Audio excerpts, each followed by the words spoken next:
pag-ibig, Pasko ay ligaya. Kung maghahari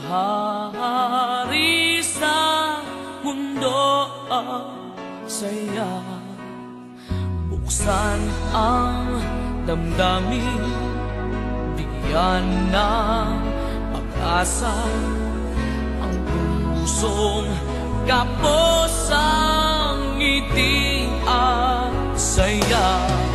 Sana sa bawat Pasko pagbibigayan ang nasa puso ng tao, pagkat ang tanging daan ay pagmamahal sa kapwa o kahit pa sa kanino man.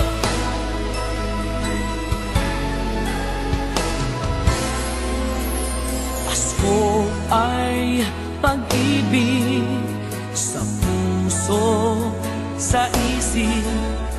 Dinggin natin ang mga humihikbing tinig. Mundo ay payapa